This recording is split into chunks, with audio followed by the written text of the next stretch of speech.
In this video, we're going to talk about attention to improve the performance of sequence-to-sequence models.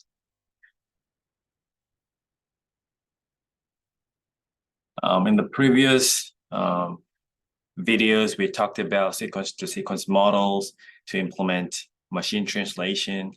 However, there was one problem that the encoder has to compress all the information in the long sequence into one limited hidden state.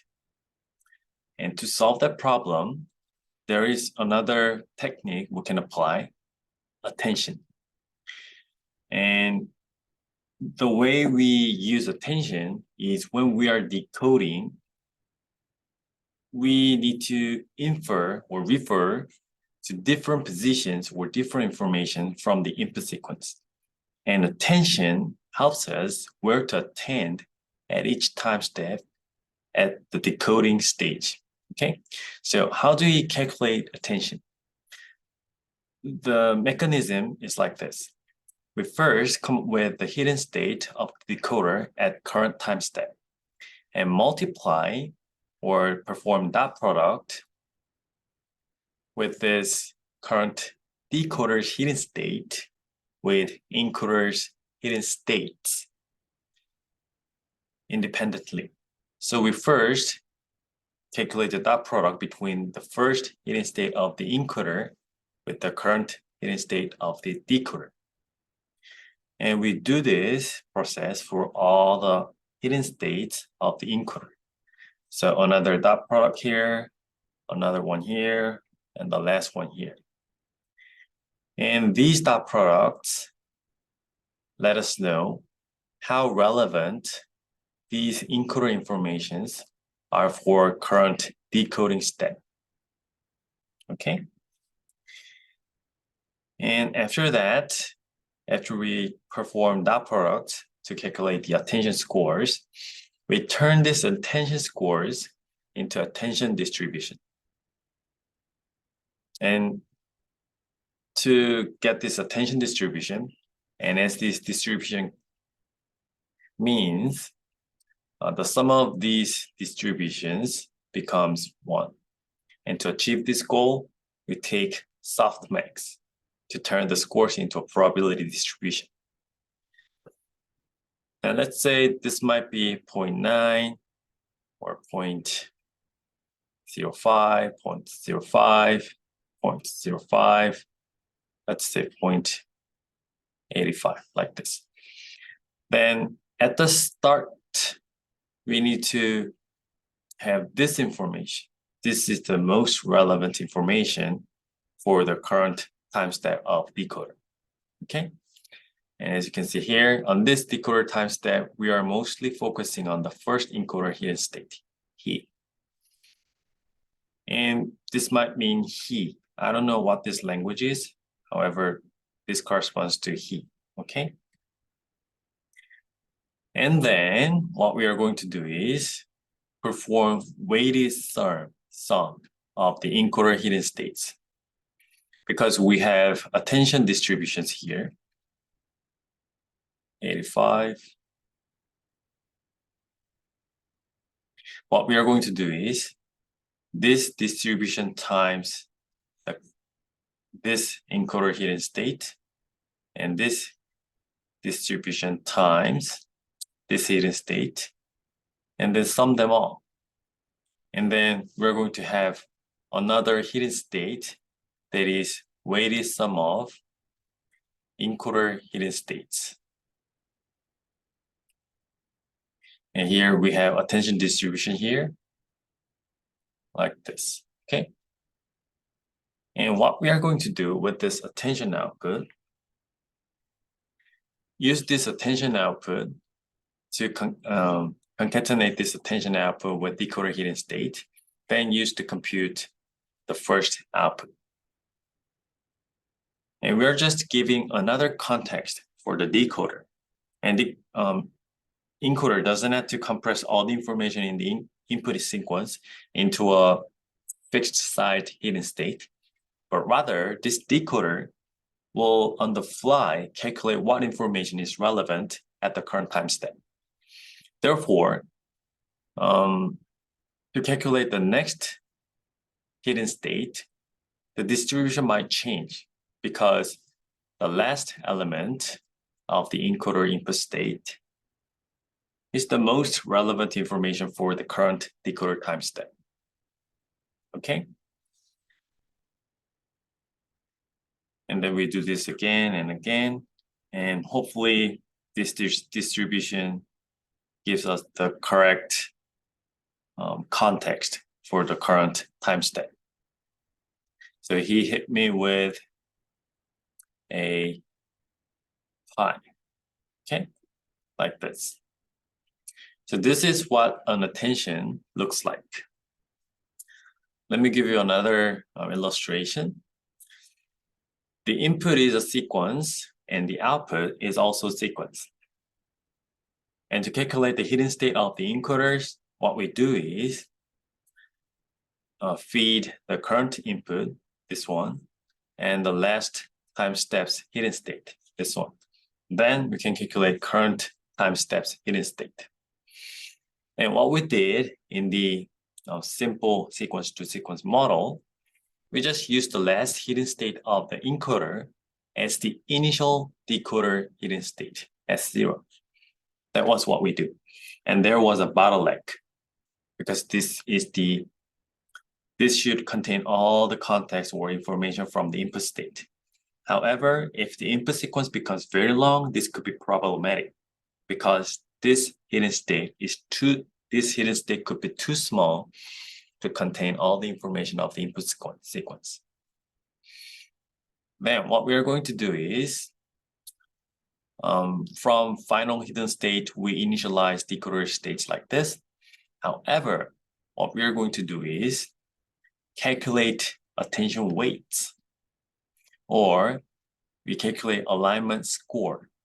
And how do we do this? We put the last hidden state of the decoder and calculate the alignment score with each of the hidden state of the encoder. And in the previous slide, to calculate this attention score, we needed to perform dot product. However, in this case, it says we need to pass on an MLP. Either way is okay. There might be various ways of implementing attention, and these two are just representatives. You can come up with another way of calculating alignment scores. And here it is named as alignment scores. However, in the previous slide, it is named as attention scores. So according to different textbooks or different instructors, they might use different terminologies. However, they all refer to the same concept, okay?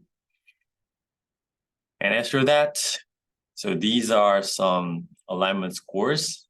So here, the first number, the first subscript indicates time step of decoder.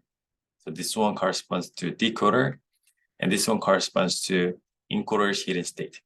So to calculate the attention weights, we need to calculate the alignment scores first, and then pass those alignment scores through softmax layer, and then we can get attention weights, which sums up to 1. All right. And what we are going to do is, after calculating these attention weights, we are going to compute context vector as linear combination of hidden states, actually encoder hidden states. So we multiply A11 with a H1 and A12, H2, plus A13, H3, A14 times H4. And this will be the first context vector. And we concatenate this context vector with it. So this is a little different because in the previous slide, the attention weight,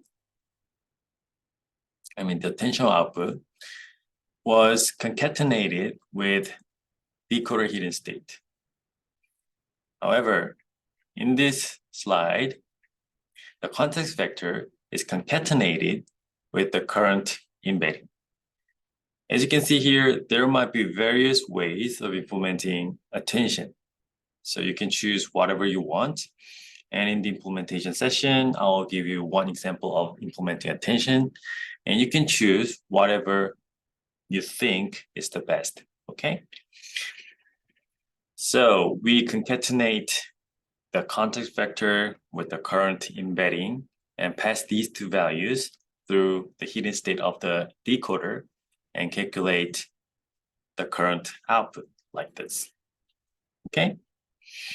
And then the intuition is context vector attends to the relevant part of the input sequence. And as Thomas means we are. So maybe A11 and A12. So we are corresponds to S Thomas.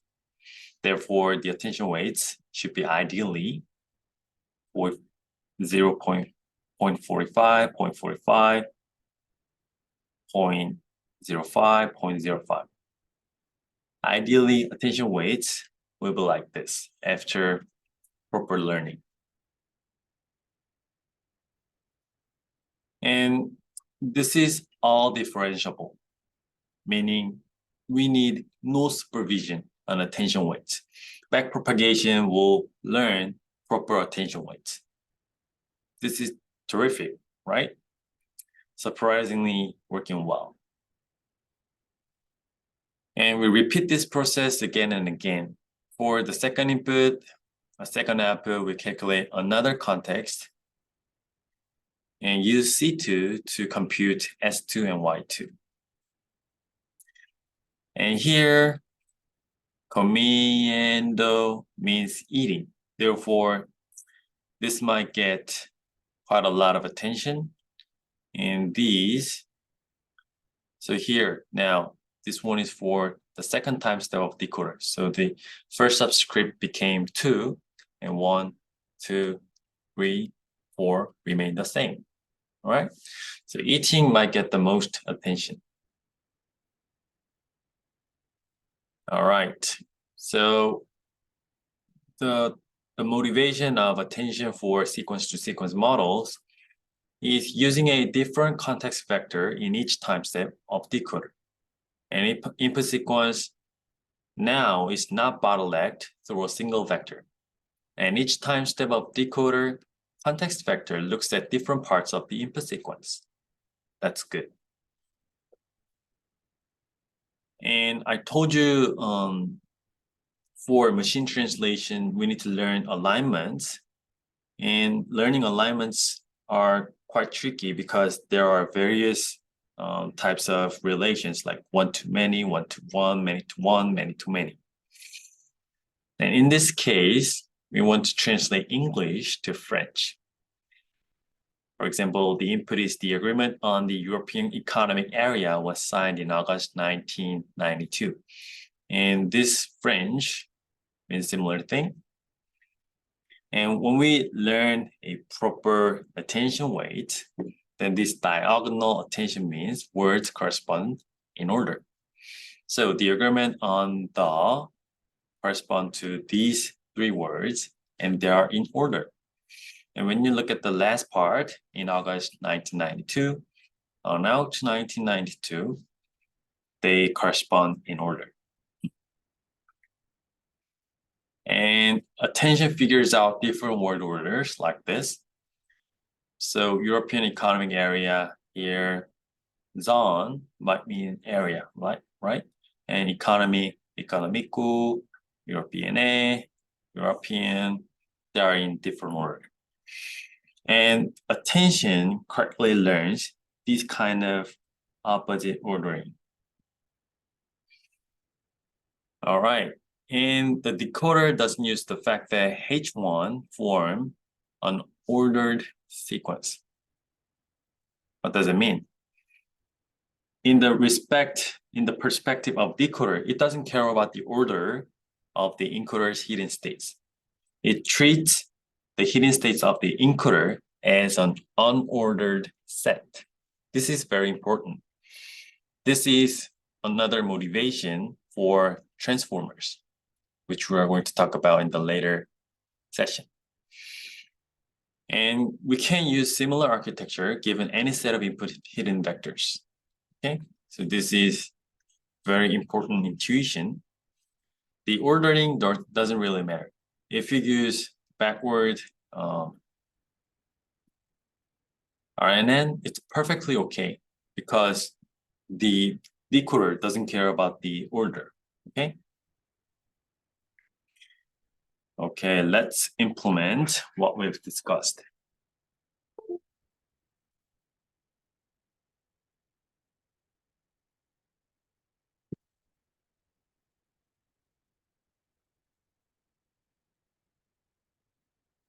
Okay, to implement attention, we're going to divide what we need to, we are going to divide attention into several subcomponents.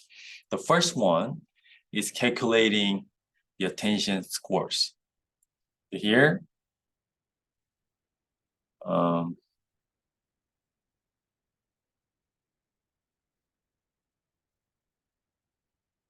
figure on the right corresponds to calculating these attention weights, which sum up to 1, okay? And the figure on the left illustrates weighted sum. After we calculate these attention weights, I told you we need to calculate this context vector. And what this module on the left side does is weighted summation, receiving the hidden states from the encoder. So we have n batches, p time steps, and h dimension hidden states. We perform weighted sum using this A. And when we do these two jobs, like calculating the attention weights and calculating the weighted sum, we need to think about broadcasting carefully because we just give one decoder hidden state and we receive multiple encoder hidden states. And we need to perform repeated dot product. However, we don't have to use for loop. However, we can repeat this decoder hidden state in the t time dimension. And we can stack the same hidden states of the decoder multiple times, capital T times, and then perform element-wise multiplication, and then get the dot product between these two vectors, and then sum them up, and then perform softmax, then we can get the attention weights. And for attention weights, we need to do similar thing, however, in different dimension. Here, we're extending this one in the time dimension. However, we're extending this into h dimension, the hidden state dimension. And then we perform dot product between these two. And then we take summation in the time dimension, and time dimension disappears here. Here, the summation removes this hidden state dimension. Okay, think about this. All right, so we need softmax for this part. We're going to implement this part first. So what we are going to do is we're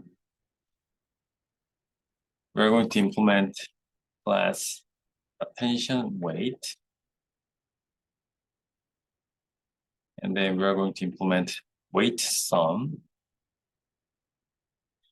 Then using these two classes, we are going to implement finally attention. Okay. So let's first implement attention weight. This is a ordinary computation block Therefore, we need to implement initializer, forward method, and this one receives HS, which contains the hidden states of the encoder, and one decoder hidden state, the current time step hidden state. And then we need to implement backward as well.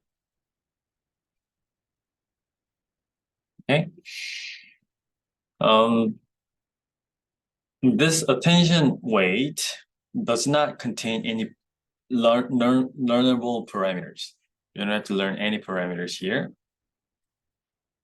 Params. And they will contain nothing. So empty lists. And we need a softmax like this. And we need to define a cache for backpropagation. For forward, let's get the shape first.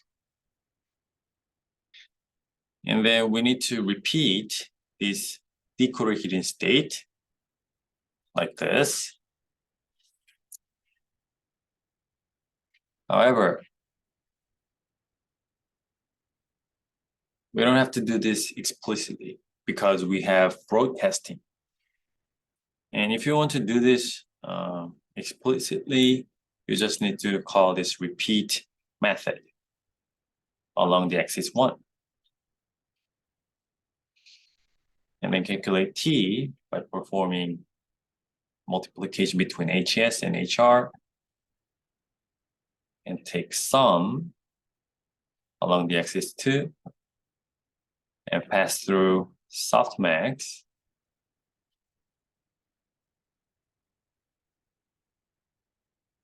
And in the cache, we store HS and HR and return A. That's all. And how do we calculate backward? We retrieve these values from our cache.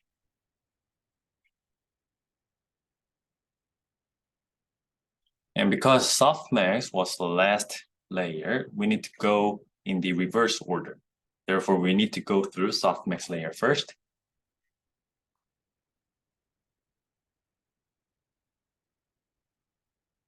So softmax backward first.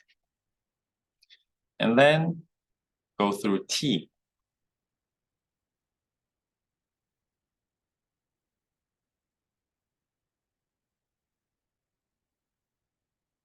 And to reverse the summation, we repeat this process along the axis 2.